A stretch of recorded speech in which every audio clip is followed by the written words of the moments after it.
Praise the Lord. सभी को जय मसीह की। आज फिर एक बार एक नए वीडियो के साथ आप सभी का स्वागत करता हूं। और आज एक नई हस्ती हमारे आज ठाणे से पास्टर बबन घुले हमारे बीच में है। Thank you. उनका सरनेम घुले है। वो ऐसा व्यक्तिमत्व है जो हर किसी के साथ हर परिस्थिति में, चाहे परिस्थिति कितनी भी विकट या तकलीफ भरी क्यों ना हो, वो हर सिचुएशन में घुल जाते हैं और परमेश्वर ने उनको ऐसा बनाया है। और उनसे बहुत इंस्पायर हम हुए हैं। हमारे सेवा करने के समय, हमारे जीवन में जब जब समस्याएं आई, हर बात में उनका बहुत बड़ा सहारा हमें रहा है। और ऐसे जीवन का हम आज आपके साथ परिचय करके देना चाहते हैं। तो वेलकम पास्टर बबन घुले, हमारे चैनल पर आपका स्वागत है। Thank you. Thank you. तो आज हमारे बीच में आकर आपकी गवाही को, आपकी जो टेस्टिमनी है, परमेश्वर ने आपके जीवन में कैसा काम किया, कुछ सवाल मैं आपसे करूंगा जिनको जानने की बहुत उत्सुकता मुझे है और मैं चाहता हूं कि आपकी गवाही हमारे लोगों तक पहुंचे। तो वेलकम फिर एक बार, और आइए हम सवालों की शुरुआत करते हैं। Praise the Lord. Thank you. Okay, आप सबसे पहले तो अपना थोड़ा परिचय दीजिए, आपका नाम और आपके परिवार के विषय में, और किस रीति से आपका परिवार और आपका घर और आपकी कलीसिया कैसे काम कर रही है, और आपके कलीसिया का नाम हम सभी को आप बताइए। प्रथम तो मैं आपके चैनल का धन्यवाद देता हूं कि आपने जो मेरे मुलाकात लेने का मुझे एक अवसर दिया। मैं उसके लिए आपके स्वराज चैनल का दिल की गहराई से स्वागत करता हूं। और इस चैनल के माध्यम से बहुत से लोगों तक प्रभु यीशु मसीह का नाम मैं आज इस चैनल के माध्यम से। मेरे चर्च का नाम कैलवरी फेलोशिप चर्च है और मैं बीते 2010 से कंटिन्यूली सेवकाई को कर रहा हूँ। उसके पहले मैं काम कर सेवकाई को कर रहा था, मगर मुझे प्रभु का एक आवाज़ ने मेरे जीवन को बदल दिया। फिर एक बार मैं प्रभु की पूर्ण समय अभी सेवा करता हूँ। 2011 से लेकर आज तक फुल टाइम में मिनिस्ट्री में हूँ। और मेरे परिवार में मेरी पत्नी है, मेरे 3 बच्चे हैं, मेरी मम्मी है, बहन है, भाई, ये सब लोग आज प्रभु की सेवकाई के राज में मुझे बहुत से मदद करते हैं। और मेरी कलीसिया जो है ठाणे शास्त्री नगर में है, यशोधन नगर में भी है, और कल्याण में भी हमारी कलीसिया चलते हैं। अच्छा, मतलब आप ठाणे में 2 जगह पे आपका सेवा चलता है, और आप अभी कल्याण में भी शुरू कर रहे हैं या फिर चल रहा है? चल रहा है, कल्याण में तो अभी चल रहा है। तो कैसे, क्या चैलेंजेस पास्टर आप फेस करते हैं वहाँ पे, और कैसे सेवा में कुछ रुकावट है आपको, या फिर किस प्रकार से परमेश्वर आपको चला रहा है? आप कहाँ, आपका चर्च है या फिर आप कहीं और सेवा करते हैं? क्योंकि मुझे थोड़ा बहुत पता है, इसलिए मैं ये जानबूझकर सवाल कर रहा हूँ कि आप कैसे, कहाँ पर चर्च चला? ठाणे एक हमारा शास्त्री नगर करके एक स्कूल है, PMC स्कूल में हम लोग कलीसिया 2010 से 11 से चला रहे हैं। और चैलेंजेस तो बहुत है। चैलेंजेस जीवन में नहीं है तो हमको लगता है ये सेवकाई भी नहीं हो सकती है। क्योंकि जब हम चैलेंजेस को लेकर चलते हैं तभी प्रभु का काम होगा। और चैलेंजेस क्या है कि हमारे जीवन में जो हमें लगने वाली सारी बातें हैं वो कभी कभी हमें नहीं मिलती। और खुदा, जब प्रभु यीशु मसीह ने हमसे कहा है, उसने वादा किया है हमसे, और उस वादों को हम लोग कभी कभी मुकरना नहीं चाहिए। क्योंकि सेवा में समस्या है तो बहुत से लोगों को हमें सुसमाचार बताना पड़ता है। चैलेंजर्स के साथ उस सेवका को हमें करना पड़ता है सेवा। इसीलिए ही वो चैलेंजर्स कर ही हम सेवा को कर सकते हैं, नहीं तो हमारे जीवन में सेवा नहीं होगी। सही बात। किस प्रकार के चैलेंजेस, मतलब मैं इसको थोड़ा गहराई में जानना चाहता हूँ, किस प्रकार के चैलेंजेस आते हैं? जैसे कि चैलेंज गहराई से हम बोलने जाएंगे तो बहुत से लोग हैं जो हम प्रभु के राज्य में लाना चाहते हैं। मगर समाज तंटकों के माध्यम से आज बहुत से लोग डरे हुए हैं, घबराए हुए हैं, और उनको क्या लगता है कि सारा समाज का ठेका उन लोगों ने लिया है। मगर हमारा संविधान हमें सिखाता है कि हम मसीह की सेवा कर सकते हैं। मगर बहुत से तकलीफें सो हम पास्टर लोग गुजर रहे हैं कि हमारे लोग जो प्रभु में बढ़ना चाहते हैं उनके ऊपर कुछ इल्जाम डाला जाता है कि इनको पैसे देकर प्रभु के राज्य में लाया जा रहा है, इनका धर्मांतर किया जा रहा है। मगर बाइबल हमें इसके लिए मान्यता नहीं देती है। बाइबल हमारे जीवन को बदलती है, हमारे धर्म को नहीं। सही बात। तो इसीलिए हमें चैलेंजेस ये आते हैं कि हम उन लोगों में जब सेवा करने जाते हैं तो हमारे पास कुछ परिस्थितियां हमारी तकलीफ वाली रहती है। बच्चे स्कूल में हैं या लोग जो हमारे चर्च के हैं तकलीफ वाले हैं, परेशानी वाले हैं, और उनको चर्च में आने के लिए परेशानियां होती है। जब हम उनके पास जाते हैं तो दुखों से भरे हुए लोग हैं। कलीसिया में आने वाले लोगों को किसी को पैसा नहीं दिया जाता है। मैं समाज तंत्र को यह कहना चाहता हूँ कि समाज जो मसीह यीशु मसीह पर भरोसा रखते हैं वो कोई पैसा उन्हें नहीं दिया जाता है। समाज तंत्र का आप याद रखिए कि खुदा ने यीशु मसीह को जो कोई आवाज देता है वो पूरे दिल की गहराई से उसके पास आता है। तो हमारे ऊपर समस्या बहुत है मगर हमें डरना नहीं है। मैं उन लोगों से भी कहना चाहता हूँ जो यीशु मसीह पर भरोसा रखते हैं, आप डरिए नहीं, आप यीशु मसीह पे पूरे दिल की गहराई से भरोसा रखकर आगे चलिए, विजय आपका है। आमीन आमीन आमीन आमीन। तो मैं आपका बहुत ही मतलब स्ट्रगल के साथ आप सेवा कर रहे हैं, मुझे जान पड़ रहा है। यस, क्योंकि बहुत सारी रुकावट और बहुत सारी चीज़ों को सामना आपको करना पड़ रहा है, फिर भी आप डटे हुए हैं परमेश्वर के राज्य। ये बहुत बड़ी बात है पास्टर जी, और बहुत कुछ सीखने को हमें आज आपसे मिलता है। मैं और भी आगे, क्योंकि बहुत सारे रुकावट है और चीज़ें आपके अगेंस्ट हो रही है, फिर भी आपके पास परमेश्वर के प्रति दर्शन है और उस दर्शन की वजह से आप यहाँ तक आप आए हैं। Correct pastor? Yes yes sir. और मैं ये जानना चाहता हूँ आपसे कि आने वाले दिनों में आप कैसे और किन दर्शन को लेकर आप आगे बढ़ना चाहते हैं? क्या परमेश्वर ने आपको बोला है कि आप करें? मेरा दर्शन एक ही है।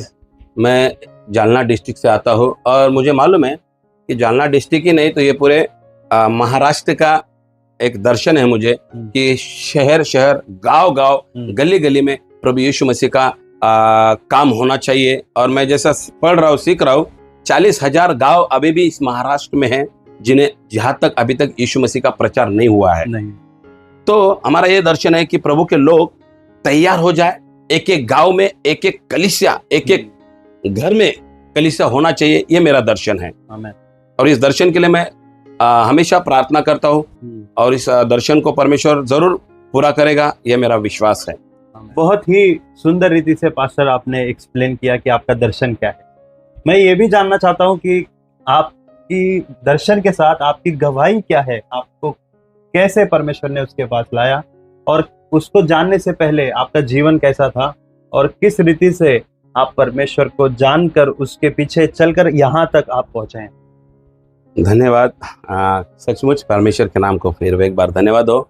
हमारी गवाही के बारे में मैं आपसे बताना चाहता हूँ आपके चैनल के माध्यम से हमारे दर्शकों को कि मेरे गवाही, मैं जब प्रभु यीशु मसीह के मसीह में आने के पहले, मैं जब 12 साल का था तो मेरा जीवन बहुत ही कठिन भरा रहा। मेरे परिवार का जो जीवन था बहुत ही संघर्ष भरा रहा। कोई काम नहीं, कोई धंधा नहीं, खाने के लिए अनाज नहीं, रोटी नहीं। तो भी हमारे मम्मी पापा ने, हमारे ऐसे 4 भाई थे मेरे, 2 भाई बड़े, एक मेरी बहन है छोटी, और हम लोग ऐसा एक परिवार है कि बहुत ही तकलीफ वाला परिवार था। जब मैं प्रभु यीशु मसीह में बढ़ने के पहले मेरा एक जीवन एक टपोरी भरा, या हम लोग बोलते हैं उसको, एक कोई अच्छाई इसके अंदर नहीं है, एक गुंडागिरी का जीवन हमारे अंदर था। मैं बहुत सी मुझे मालूम है कि मेरे जीवन में मुझे ऐसा लगा कि यही जीवन है सच्चा। मारामारी करना, झगड़ा करना, गाली गलौज करना, यही सच्चा जीवन है, ऐसा मुझे लगता था। क्योंकि हमारे जिस नगर में मैं रहता हूँ वो इंदिरा नगर ठाणे, यहाँ पर रहता हूँ, तो वहाँ पर पूरा कोई ना किधर किसी न किसी को मार दिया है, कोई मर्डर हुआ है, कोई किसी न किसी का झगड़ा चल रहा है। और ऐसे ही वातावरण में हम लोग बड़े थे और मुझे भी लग रहा था कि यही सच्चा जीवन है। अच्छा जीवन मुझे मालूम नहीं था। और 12 साल का जब मैं हुआ तो मैं भी ऐसा गुंडागिरी करने लगा, झगड़े करने लगा। स्कूल में तो मैं दूसरी में 3 बार फेल हो चुका हूँ, जब भी पहले तो पास नहीं करते थे। मैं 12 साल तक था, तभी मैंने चौथी में स्कूल छोड़ दिया जब 12 साल का था। और मैं स्कूल में कोई जाना नहीं था, यही गुंडागिरी करना। जब स्कूल में मम्मी पापा झगड़ा कर के मुझे लेकर जाते थे, या मेरा बस्ता जब स्कूल में लेके जाते थे तो टीचर भी वहाँ पर हमें मारती थी, पीटती थी। ऐसे मेरा जीवन था। मगर कभी कभी तो स्कूल में नहीं जाता था। सवेरे स्कूल में से 7 बजे घर से निकलेगा तो रात दोपहर में 12 बजे हम लोग घर पे आते थे। स्कूल में नहीं जाते तो मम्मी पापा को लगता था कि हाँ ये स्कूल में गए हैं। ऐसा ही हमारा जीवन था। जुआ खेलना और गड़बड़ियाँ करना, झगड़े लाना घर में, यही मेरा जीवन था। मैं आपको बताना चाहता हूँ, मुझे याद है एक बार मैं जब जुआ खेल रहा था, बहुत ही वहां पर पुलिस का धाड़ गिरा, बहुत से लोगों को लेकर गए पुलिस स्टेशन में। मैं छोटा था इसलिए मुझे छोड़ दिया। तब से मैं बहुत डर गया कि बोला अरे ये बहुत डेंजर बात है, ये करना नहीं चाहिए। और तब से मैं धीरे धीरे आगे बढ़ने लगा। आगे बढ़ते बढ़ते मैं जुआ से वापस थोड़ा दूसरा गुंडागिरी करने लगा, झगड़े करने लगा, तलवारें लेके घूमने लगा। मैं आपको बताना चाहता हूँ कि हमारा जीवन बहुत संघर्ष भरा रहा, और हमें यही लगता है पास्टर जी कि हमारा जीवन यही है और यही सच्चाई है। इसके आगे का जीवन हमें मालूम नहीं था। मैं एक 17 साल का हुआ, तब मेरे जीवन में कुछ एक अच्छी बात आई। मैं जैसे थोड़ा थोड़ा बड़ा हुआ तो अब मुझे मालूम पड़ने लगा कि सचमुच कुछ तो अच्छा है। मैंने एक दोस्त ने मुझे प्रभु के बारे में बताया, और उसने बताया यीशु मसीह आपसे प्रेम करता है, यीशु मसीह आपसे प्यार करता है, उस यीशु मसीह आपके जीवन को बदल देगा, आपकी परिस्थितियों को बदल देगा। और मैं आपको बताना चाहता हूँ पास्टर जी, मैंने तभी भरोसा नहीं रखा। उसने मुझे 1 बार बोला, 2 बार बोला, 3 बार बोला, और बोलता ही रहा। मैं तो भी उसको बोलता था इसका ये क्यों मुझे घड़ी घड़ी बात कर रहा है। मैंने कभी भी ऐसी बातों को नहीं किया, मगर वो मेरा अच्छा दोस्त होने की वजह से मैं उसका सुन रहा था। और सुनते सुनते पवित्र आत्मा ने मुझे एक बार स्पर्श किया। यीशु का किताब इसका 53 अध्याय और उसने 5 वचन बोला कि यीशु मसीह हमारे पापों की खातिर मारा गया, उसको ताड़ना पड़ी, वो उसको बैठे हुए कोड़ों से हमें चंगाई मिली। और मैं इस वचन को ध्यान में रखते हुए रात को जब मैंने सोया तो सचमुच वो क्रूस मेरे नजर के सामने आ रहा था। मैं बोला ये मेरे जीवन में क्या हो रहा है। मैंने कभी उसके बारे में सोचा नहीं। जब उसने वचन मुझे बताया तो रात को मैं सोया, मेरे नजरों के सामने सिर्फ क्रूस के ऊपर का यीशु आ रहा था, और मैं उसको देखते हुए रोने लगा। मैं बोला सचमुच ये कुछ तो है, इसमें कुछ तो पावर है, क्योंकि मेरे हृदय को तभी छुआ गया। ये मुझे आज मालूम पड़ता है कि तभी का प्रभु का छूना मेरे लिए आज का मेरे जीवन में परमेश्वर की महिमा हो। और तब से मैं प्रभु का आराधना करने लगा। 1990 26 जुलाई 1999 में मेरा बपतिस्मा हो गया। 2000 में मैं रायकोटा कॉलेज बैंगलोर में मैं बाइबल कॉलेज किया। वहां से आने के बाद मेरा एक भी वचन कभी बाय हार्ट नहीं होता था। मैं 16 20 वचन वहां पर बाय हार्ट किया पास्टर। और तब से पवित्र आत्मा ने मुझे अगुवाई की, मैं उसकी सेवा करने लगा। मेरे जीवन में चढ़ उतार बहुत आए, सेवा में भी बहुत चढ़ उतार आए। ऐसे नहीं कि मेरे जीवन में तकलीफें नहीं आई, मगर पवित्र आत्मा और प्रभु यीशु मसीह का अनुग्रह मुझे बचाते रहा। मेरे जीवन में प्रभु का सामर्थ बहुत ही रहा। मैं उस परमेश्वर की कृपा में चलता रहा और मुझे वो बचाता रहा। एक दिन ऐसा आया कि जब मैं प्रभु यीशु मसीह की आराधना कर रहा था, तब पवित्र आत्मा मेरे अंदर आकर मुझे स्वर्गदूतों का दर्शन हुआ। जब मैंने मेरे पास्टर को बताया, मेरे पास्टर का नाम संपत राठौड़ है, और वो महाराष्ट्र में बहुत ही अच्छे परिचित पास्टर हैं। उन्होंने मुझे हाथ पकड़कर प्रभु का सेवा करना सिखाया, और मैं उनका आभार मानता हूँ। अभी भी उनको मैं धन्यवाद देता हूँ पास्टर संपत राठौड़ जी के लिए, कि उन्होंने मेरे ऊपर अच्छी संस्कृति को लाया, अच्छे बातों को अच्छे ज्ञान से मुझे भर दिया। मैं अभी भी उनको याद करता हूँ, और वो अभी भी सेवकाई में है। तो पास्टर संपत राठौड़ जी, मैं आपका धन्यवाद देता हूँ कि आपने मुझे मेरे शादी से लेकर मेरे दुख में तकलीफ में मुझे साथ दिया। और आज भी कुछ संघर्ष है, हम चल रहे सेवा को लेकर प्रभु के। मेरा यह गवाही है कि मेरा परिवार प्रभु में नहीं था, आज सभी परिवार मेरा प्रभु में आया है। और प्रभु की मैं आज फुल टाइम 13 साल हो गया कंटिन्यू सेवा कर रहा हूँ प्रभु की महिमा में। बहुत ही ज्यादा इंस्पायरिंग और बहुत ही अच्छी गवाही आपकी है pastor ji. Yes, thank you. एक तलवार लेके घूमने वाला आज बाइबल लेके घूमता है, ये बहुत बड़ा परिवर्तन है। अभी तो आपके पास तलवार नहीं है। यस। लेकर तो नहीं आया। मैंने देखा उनके पास परमेश्वर ने परमेश्वर का वचन दिया है आज, और बहुत ही जो तलवार लेकर चलता था इंसान, आज 16 वचन आप याद करते थे। बहुत ही बढ़िया गवाही है। और मैं सचमुच हम सब लोग, मुझे लगता है जितने लोग वीडियो देख रहे हैं, सबको परमेश्वर ने इस गवाही के द्वारा आशीषित किया है। आमीन। मैं और एक आपको सवाल करूंगा, जो बात में हर एक के लिए आपके द्वारा कही जाएगी अभी, कि आज की जो कलीसिया है, मतलब आप मुंबई में ले लो, महाराष्ट्र में ले लो, या फिर पूरे भारत में जिस तरीके से सेवा चल रही है, और आज सताव भी है कलीसिया में, बहुत ज्यादा सताव है। yes. आपने हर एक केस को देखा होगा, बहुत अलग अलग जगह में अलग अलग रीति से सताव है। yes. कहीं पे चर्चेस जलाए जाते हैं, तो कहीं पे लोगों को रास्ते पर मारा जाता है, कहीं पे चर्चेस को तोड़ा जाता है। इवन मणिपुर का बात आप जानते होंगे पास्टर। yes. सब कुछ पता है आपको। तो मैं आपसे वो सुझाव चाहता हूँ कि आज की कलीसिया के सताव के विषय में, या फिर कलीसिया में जो सुधार चाहिए, उसके विषय में आपका क्या कहना है पास्टर? पहले तो धन्यवाद, यह सवाल आपने हमसे पूछा। देखिए कलीसिया में जो सताव है, मैं ये समझता हूँ कि सेवकाई का जो बुनियादी दौर होता है, उसे याद रखते हुए हमें सेवकाई को करना है। सेवकाई ये कोई सादी बात नहीं है। लोगों को लगता है कि मैं हालेलुया बोलने को गया तो मैं पास्टर बन गया। तो सेवकाई के लिए अपने आप को प्रभु के हाथ में सौंपना पड़ता है, अपने आप का नकार करना पड़ता है। बाइबल बताती है, यीशु मसीह ने कहा कि जो कोई मेरे पीछे आना चाहता है वो अपने आप का इनकार करे और क्रॉस को उठाए। क्रॉस को उठाना का मतलब होता है सारे दुख तकलीफ परेशानियों को भूल जाए।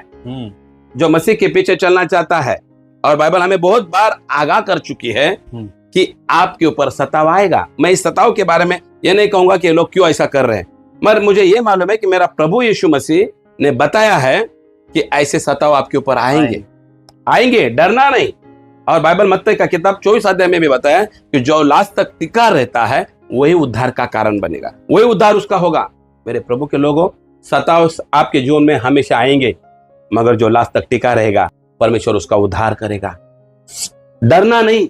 सताव हमारे जीवन में हमें आगे लेकर जाने का एक बुनियादी बुनियाद है। आप डरो मत, क्योंकि यीशु मसीह ने आपको कहा है कि जो कोई हालेलुया हल को हाथ लगाकर पीछे देखता है वो मेरा नहीं है। इसलिए आपने जिस यीशु के ऊपर भरोसा रखा है उस यीशु की महिमा आप आत्मा और गहराई से करिए। सताव को डरो मत, सताव आपके जीवन में आएगा। मैं आपके माध्यम से कहना चाहता हूँ, चैनल के माध्यम से, जो मसीह लोग, जो विश्वास करने वाले लोग हैं, प्रभु के लोगों, आप मत डरिए। यीशु मसीह ने आपके लिए एक बहुत बड़ा अवार्ड रखा है और वो स्वर्गीय अवार्ड। उसे लेने के लिए आज तकलीफ आएगी, मत डरिए। ये हमारा जीवन हमेशा का नहीं है प्रभु के लोगों। मैं इस चैनल के माध्यम से आपको कहना चाहता हूँ, यीशु मसीह में जो बना रहता है वही टिकेगा।